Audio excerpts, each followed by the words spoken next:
तू ही रे माझा मितवा या मालिकेच्या पुढील काही येणाऱ्या भागांचे लेटेस्ट त्याचबरोबर इंटरेस्टिंग अपडेट आपण आपल्या आजच्या या व्हिडिओमध्ये जाणून घेणार आहोत. अजिबात वेळ वाया न घालवता सुरुवात करूया आपल्या आजच्या या व्हिडिओला. तर आतापर्यंत आपण पाहिलं होतं की राकेशने ज्या हॉटेलमध्ये ईश्वरीला आणलं होतं तिथे जेव्हा पोलिसांची रेड पडते त्यावेळेस तो ईश्वरीला तिथेच सोडतो आणि निघून जातो. पण अर्णव त्या ठिकाणी पोहोचलेला असतो आणि तो आता ईश्वरीच्या रूममध्ये आलेला असतो. ईश्वरी अर्णवला बघून चिडते तर तो तिला सांगतो बाहेर रेड पडली. त्यावर आता ईश्वरी आणि अर्णव दोघांनाही टेन्शन येतं की इथून बाहेर आता कसं पडायचं. लावण्यासाठी घेतलेलं मंगळसूत्र आजीने जे अर्णवकडे दिलेलं असतं अर्णव ते ईश्वरीच्या गळ्यात घालतो आणि सांगतो दुसरा कुठलाच पर्याय नाही आहे, तुझी बदनामी वाचवायची असेल तर हे करावं लागेल. तर आता दुसरीकडे आपण पाहतो की घरामध्ये लावण्याच्या आणि अर्णवच्या हळदीची सगळी तयारी झालेली असते. आता हळद लावण्यासाठी ज्यावेळेस आकाशला अर्णवला बोलवायला सांगितलं जातं तेव्हा आकाश येऊन सांगतो की अर्णवदादा खोलीमध्ये नाही आहे. एका बाजूला लावण्याच्या हातावरती अर्णवच्या नावाची मेहंदी रंगली आहे, हिरवा चुडा भरला गेला आहे, तर दुसऱ्या बाजूला अर्णवने ईश्वरीच्या गळ्यामध्ये मंगळसूत्र घालून तिच्याशी लग्न केलं. घरात सगळ्यांनाच प्रश्न पडलेला असतो की हा अर्णव असा नको त्यावेळी गायब तरी कुठे झाला. सगळेजण मामाला विचारत असतात तुला तरी काही माहीत आहे का, पण मामा कोणाला काही सांगतही नसतो. तर इकडे राकेशला मात्र असं वाटत असतं की कुठेतरी रडत वगैरे बसला असेल हा. आता शेवटी मनासारखं तर घडणार आहे माझ्याच. काहीही केलं तरी अर्णव काहीच करू शकत नाही. आता एकदा का त्याचं आणि लावण्याचं उद्या लग्न पार पडलं की मग मी माझ्या इंदोर जिलबीबरोबर लग्न करायला मोकळा. अर्णव, अरे तू बिझनेसमन असशील, तू लोकांना तुझ्यासमोर झुकवत असशील, पण शेवटी तुझ्या बहिणी खातर तुला माझ्याच समोर झुकावं लागलं. दी ग्रेट बिझनेसमन ASR माझ्यासमोर हरला, काहीच नाही करू शकला.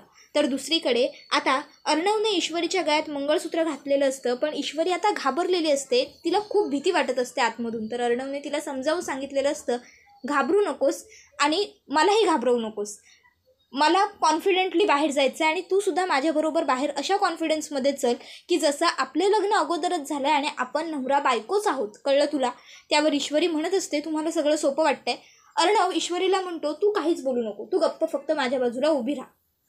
अर्णव ईश्वरीच्या खांद्यावरती हात ठेवतो आणि तिला बाहेर घेऊन येत सांगतो लग्नाची बायको आहे माझी ईश्वरी अर्णव राजे शिर्के. त्याबरोबर आता पोलीससुद्धा अर्णवला समोर बघतात आणि त्यांना खूप मोठा धक्का बसतो. अर्णवला ते विचारतात तुम्ही या हॉटेलमध्ये, त्यावर अर्णव सांगतो की थोडं प्रॉब्लेम होता त्यामुळे आम्हाला इथे थांबावं लागलं होतं, चल ईश्वरी. त्यानंतर ते दोघंजणं निघून आता बाहेर आलेले असतात. बाहेर आल्यावर त्या दोघांनाही टेन्शन येतं की आता काय करायचं, घरी कसं जायचं, घरी काय सांगायचं. इशू म्हणते तुम्ही तुमच्या घरी जा, मी माझ्या. त्यावर अर्णव सांगतो नाही, आता इथे मीडिया होती, मीडियाने आपल्याला बघितलं आहे, त्यामुळे मीडिया थेट माझ्या बंगल्यावर जाईल, त्यामुळे आता तुला माझ्याबरोबर घरीच यावं लागेल. जर आता तू माझ्याबरोबर नसशील तर याची बातमी होईल आणि माझी निगेटिव्ह पब्लिसिटी, मी तुला वाचवण्यासाठी हे सगळं केलं आहे मिस इंदौर, आणि आता जर माझ्याबरोबर तू सुद्धा नाही आलीस ना तर तुझीसुद्धा निगेटिव्ह पब्लिसिटी होईल आणि ते नको आहे. त्यापेक्षा तू माझ्याबरोबर घरीच चल. आणि घरीसुद्धा लोकांना सगळ्या प्रश्नांची उत्तरं आपल्याला द्यावी लागतील घरच्या. त्याबरोबर इशू म्हणते ठीक आहे. मग आता अर्णव आणि ईश्वरी हे दोघंजणं घरी पोहोचलेले असतात.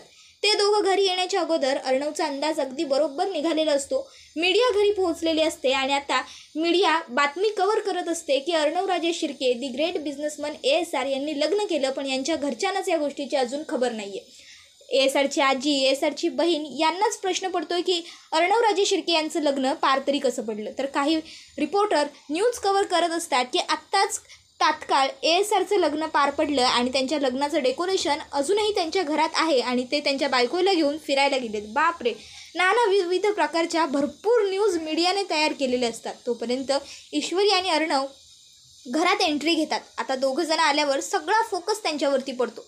मीडिया प्रश्न विचारायला सुरुवात करते, तुमच्या इंदौरच्या फॅशन शोमध्ये ह्याच मुलीचा व्हिडिओ तयार झाला होता तुमच्याबरोबर आणि तुम्ही हिचा व्हिडिओ लीक केला होता सर, ही बातमी तुम्ही स्वतः दिली होती, मग तुम्ही हिच्याशीच लग्न का केलं. या मुलीच्या वडिलांचा अपघात तुम्ही घडवून आणला असा आरोप आहे तुमच्यावर, मग तरीही यांनी तुमच्याशी लग्न का केलं. या तुमच्या इथे तुमची XPA म्हणून काम करत होत्या, मग तरीही तुम्ही ज्या मुलीला कामावरून काढून टाकलं तिच्याशीच लग्न का केलं. आता अर्णव हा सगळ्यांना सांगतो सगळ्या प्रश्नांची उत्तरं मी देईन, पण प्रश्न एक एक करून विचारा. राहिला प्रश्न माझ्या इंदौरच्या फॅशन शोमध्ये झालेल्या गडबडीचा, तर तो एक गैरसमज होता आणि गैरसमजातून मला राग आला आणि मी एक शॉर्ट टेम्पर्ड माणूस असल्याकारणामुळे मी चुकीचा निर्णय घेतला. माझी चूक होती आणि ती मी माझ्या बायकोजवळ कबूलही त्याच वेळेस केली होती आणि तिने मला माफ केलं. त्याच्यानंतर तुम्ही म्हणत असाल की तिला मी माझी PA म्हणून कामाला ठेवलं, तर दी ग्रेट ASRची PA बनण्यासाठी तेवढं कॅलेबर आणि तेवढी हुशार व्यक्ती हवी होती, जे टॅलेंट माझ्या बायकोमध्ये होतं आणि मी फक्त तिला तिच्या कॅलेबरच्या जीवावर आणि तिच्या टॅलेंटच्या जीवावर जॉब दिला होता.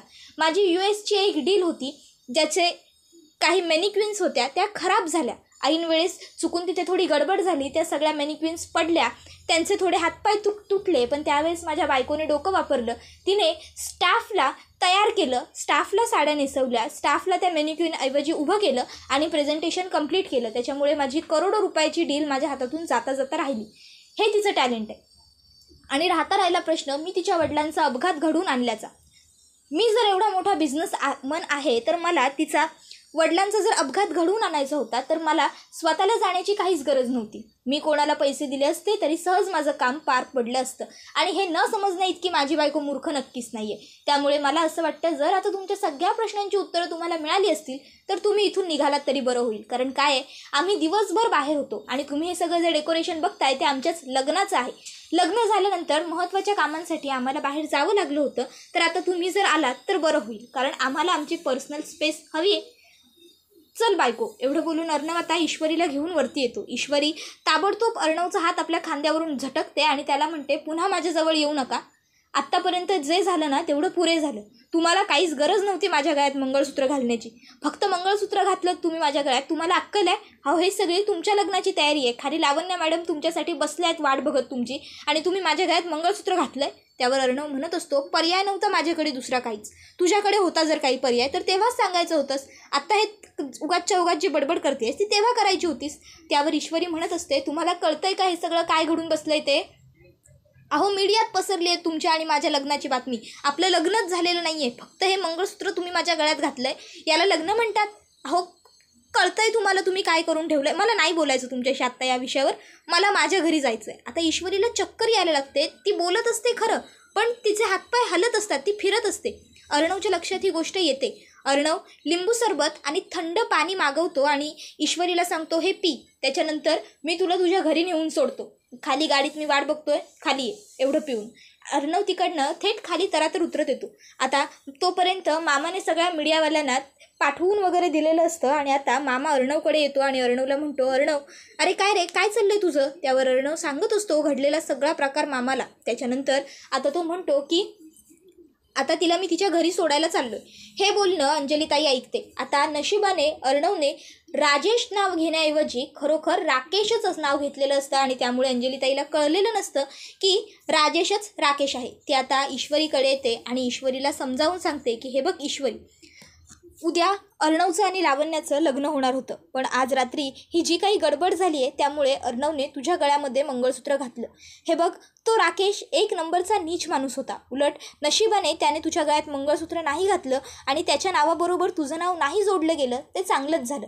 हे बघ, माझा भाऊ रागीट आहे, बडबडतो, पटकन चिडतो, पण तो वाईट नाही आहे. आज बघितलंस ना, आज तुझ्या अब्रूसाठी त्याने तुझ्या गळ्यात मंगळसूत्र घातलं. मला मान्य आहे तुला हे सगळं आवडलेलं नाही आहे. अगं, तुलाच काय, जगात कोणतीही मुलगी असेल तर तिला हे नाहीच आवडणार.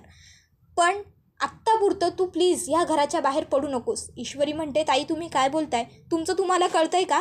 अहो, ही बातमी थोड्या वेळात टेलिकास्ट होईल. अहो, टेलिकास्ट होईल काय, मे बी लाईव्ह चालू असेल तर टेलिकास्ट झालंही असेल सगळं. माझ्या घरी माझी आई, माझी ताई, माझी आत्या, बाबा सगळ्यांना टेन्शन आलं असेल हो. आधीच माझे बाबा आजारी आहेत, तुम्हाला तर सगळं माहीत आहे ना. त्यावर अंजली सांगत असते, काळजी करू नकोस, मी स्वतः तुझ्या घरी जाऊन येईन. स्वतः तुझ्या घरच्यांना इथे आता काय परिस्थिती आहे ते सांगेन हवं तर. पण तू आत्ता या घराच्या बाहेर पाऊल काढू नकोस. हे बघ, जर आत्ता तू इथनं गेलीस ना तर उद्या खूप मोठी गडबड होईल. त्यावर ईश्वरी म्हणते, तुम्हाला नेमकं म्हणायचं काय आहे? त्यावर अंजली तिला सांगते, हे बघ, उद्या अर्णव आणि लावण्याच्या लग्नासाठी खूप मोठी मोठी माणसं येणार आहेत. अगं, बिझनेसमन आहे अर्णव, विचार कर ना, त्याच्या लग्नासाठी किती मोठी मोठी आणि चांगली चांगली लोक येत असणार आहेत. आणि लावण्या आपल्या इथे जरी फक्त अर्णवची एम्प्लॉई असेल ना तरी तिची आई अर्णवची बिझनेस पार्टनर आहे आणि काम शिकावं लावण्याने म्हणून तिच्या आईने लावण्याला आपल्याच ऑफिसमध्ये कामासाठी ठेवलं. पण तिच्या आईचे सुद्धा खूप मोठे मोठे आणि चांगले चांगले कॉन्टॅक्ट आहेत. लावण्याचे सुद्धा खूप चांगले फ्रेंड सर्कल आहे. अर्णवचं खूप चांगलं फ्रेंड सर्कल आहे. उद्या ते लोक सगळे येतील इथे आणि जर तेव्हा हे सगळं काय घडलं आहे ते लोकांना कळलं ना तर खूप इश्यू होईल. ईश्वरी प्लीज आजच्या दिवस इथून बाहेर पडू नकोस. उद्या अर्णव आणि लावण्याचं लग्न जरी झालं नाही तरी तू अर्णवची बायको झाली आहेस आणि या गोष्टीसाठी रिसेप्शन तरी आपल्याला ठेवावं लागेल. जर उद्या इथे फंक्शन नाही ना झालं तर खूप गोंधळ होईल आणि नेगेटिव्ह पब्लिसिटी जे अर्णव बोलत होता ना, जे होऊ नये म्हणून तुम्ही आता एवढं सगळं केलं आहे ना, त्याचा काहीच उपयोग होणार नाही.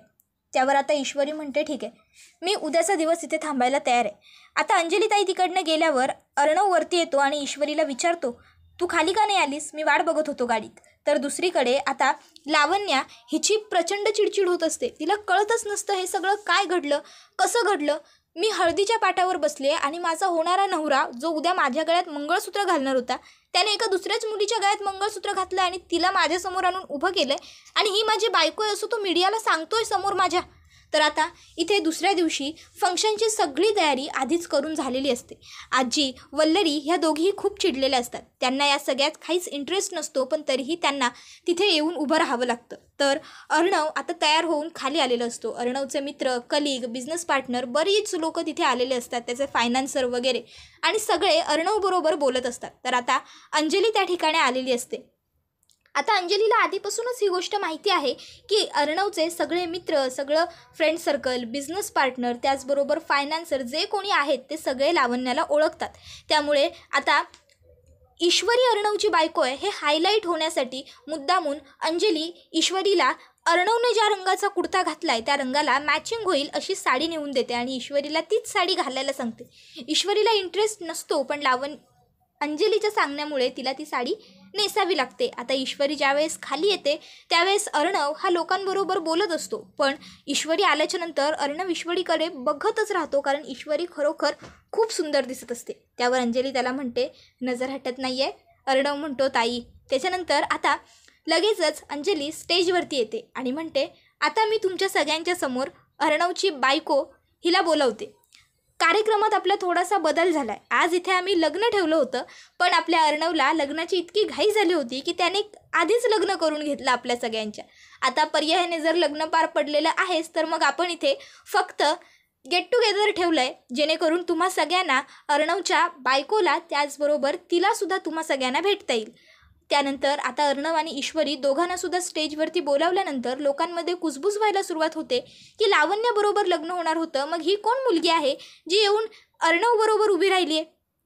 त्याबरोबर आता अर्णव स्वतः लोकांना सांगतो की ही ईश्वरी देसाई म्हणजेच ईश्वरी संजय देसाई माझी बायको. ॲक्च्युली मी लव्ह मॅरेज केलं आहे. त्याबरोबर आता ईश्वरी रागाने अर्णवकडे बघायला लागते. ऑलरेडी गळ्यात मंगळसूत्र घालून तिची बदनामी तर झालेलीच आहे, त्यात आता बाबा लव्ह मॅरेज सांगतोय म्हणजे आणखीन बदनामी करतोय असं ईश्वरीला वाटत असतं. तर अर्णव ईश्वरीच्या कानात हळूच बोलतो, अजिबात बघू नकोस माझ्याकडे, शांत राहा. त्याच्यानंतर आता गेट टुगेदर पार पडलेलं असतं तर ईश्वरी अर्णवला सांगते, आता मला माझ्या घरी नेऊन सोडा ताबडतोब. अर्णव ईश्वरीला घेऊन तिच्या घरी आलेला असतो. तर आता जयूहत्या अर्णववरती आणि ईश्वरीवरती प्रचंड चिडलेली असते. जयूहत्या म्हणत असते, काय गं तू तुझ्या होणाऱ्या नवऱ्याबरोबर बाहेर गेली होतीस ना, मग ह्या मुलाबरोबर कशी काय घरात आलीस? लग्न होतं ना तुझं 10 दिवसात, तयारी करत होतो आपण, मग आणि तुला तर काही फरकच पडत नाही. साध्या सामान्य मुलींची अब्रू अशीच उडवून लावणं तुला सहज जमूच शकतं ना, कारण तू बिझनेसमन आहेस. तुमच्यासारखी श्रीमंत लोक मुलींना कसं फसवतात ना, खरंच. तर आता आईसुद्धा म्हणत असते, अर्णव तू असं वागशील असं वाटलं नव्हतं मला. अरे चांगला मुलगा समजत होते मी तुला. इशूचे बाबा जे म्हणत होते तेच बरोबर निघालं. तुझ्याबरोबरची ओळख खरंच आम्हाला महागात पडली. अर्णव मात्र आता काहीच बोलत नसतो त्या दोघींनाही. तो त्यांच्यासमोर शांत राहणं पसंत करतो. तो फक्त त्यांना एवढंच बोलतो, त्यावेळेस मला जे योग्य वाटलं ते मी केलं. ईश्वरी देसाई, तुला आता जे योग्य वाटेल ते तू कर. हे मंगळसूत्र हवं असेल तर गळ्यात ठेव, नको असेल तर काढ. माझी बायको म्हणून जर मंगळसूत्र गळ्यात ठेवलंस तर माझ्याबरोबर चल. आता अर्णव तिकडनं जात असताना ईश्वरीचे बाबा अर्णवकडे बघत असतात, ईश्वरीकडे बघत असतात. बिचाऱ्यांच्या डोळ्यामध्ये अश्रू येतात. त्याबरोबर इशूला वाटतं की बाबांना काहीतरी सांगायचं आहे. ईश्वरी अर्णवला थांबवते आणि म्हणते, सर थांबा. त्याबरोबर अर्णव थांबतो आणि आता ईश्वरीच्या वडिलांच्या जवळ तो बसतो आणि आता तो सांगत असतो त्यांना की मला माहिती आहे तुम्हाला जे सांगायचं आहे ते मला आधीपासूनच माहिती आहे. मला तुम्हाला जे सांगायचं होतं ते मला सांगता नाही आलं, पण शेवटी देर आहे दुरुस्त आहे. तुम्हाला ते उशिरा का होईना पण कळलं. पण दुर्दैवाने तुम्हाला ते कळल्याच्या नंतर जे नको व्हायला हवं होतं ते घडलं. पण काळजी करू नका, सगळं व्यवस्थित आहे, मी आहे, टेन्शन घेऊ नका, तुम्हाला जे सांगायचं आहे ते मला माहिती आहे, असं वाक्य अर्णव पुन्हा बोलतो. त्याबरोबर ईश्वरीचे बाबा फक्त डोळे हलवून त्याला होकार देतात. तर अर्णव सांगत असतो, मला हे आधीपासूनच माहीत होतं, हेच सांगण्याचा मी अतोनात प्रयत्न करत होतो, पण त्यावेळेस तुम्ही माझं काहीच ऐकून घेतलं नाही. जर माझं थोडंसं ऐकलं असतं तर कदाचित आज हे सगळं होण्यापासून थांबलं असतं. ईश्वरीचे बाबा हे आता जरा म्हणजे खुश होतात, त्यांना जरा बरं वाटतं की फायनली आपल्या मुलीचं लग्न त्या नालायकाबरोबर तर झालं नाही जो आपल्या मुलीला फसवायला निघाला होता. तर आता ईश्वरीला कळत नाही की अर्णव 2-3 वेळा असं वाक्य का म्हणाला, काळजी करू नका, सगळं व्यवस्थित आहे, तुमची मुलगी तुमचं घर सेफ आहे, मला सगळं माहिती आहे, तुम्हाला जे सांगायचं आहे ते मला माहिती आहे. हा प्रश्न ईश्वरीला पडतो. ईश्वरी अर्णवला विचारते, असं काय माहिती आहे तुम्हाला जे मला माहीत नाही आहे, माझ्या घरच्यांना माहीत नाही आहे, आणि फॅमिली सेफ आहे, मी सेफ आहे, म्हणजे नेमकं म्हणायचं काय आहे तुम्हाला? त्यावर अर्णव म्हणत असतो, प्रत्येक गोष्ट तुला कळलीच पाहिजे असं जरुरी नाही आहे ना, काही गोष्टी वेळ आल्यावर कळतील. तूच म्हणतेस ना, जे तुझ्या गणूबाप्पाच्या मनात असतं तेच घडतं. मग असं समज, आत्तापर्यंत जे घडत आलं आहे ते सुद्धा तुझ्या गणूबाप्पाच्याच मनात होतं आणि तेच झालं आहे, निघतो मी. त्यावर आता ईश्वरी अर्णवला पुन्हा पुन्हा विचारते की नाही, मला सांगितल्याशिवाय तुम्हाला मी इथून सोडणार नाही, सांगा बाबांच्या मनात असं काय आहे जे तुम्हाला कळलं आणि मला नाही कळलं? त्यावर अर्णव म्हणतो, तुझ्या बाबांच्या मनात आत्ता सध्या आहे की तू माझ्याबरोबर माझ्या घरी चलावं, येणार आहेस माझ्या घरी माझ्याबरोबर? त्यावर ईश्वरी बाबांकडे बघते आणि आता बाबासुद्धा ईश्वरीकडे बघत असतात. तर नमुताई म्हणते, इशू मलासुद्धा असंच वाटतं आहे की बाबांना हेच सांगायचं आहे. हे बघ, तू म्हणत होतीस ना की आत्तापर्यंत जे सगळं तू करतेस, राकेश बरोबर लग्न करायला तयार झाली होतीस ते बाबांसाठी. मग जर बाबांची इच्छा असेल तर तू नको थांबू इथे, निघून जा तू अर्णव सरांबरोबर. इशू बाबांच्या पायांजवळ बसते आणि बाबांना म्हणते, बाबा जर तुमचं उत्तर हो असेल तर तुम्ही 2 वेळा पापणे हलवाल, हां? आणि मग ती बाबांना विचारते, मी जाऊ यांच्याबरोबर यांच्या घरी?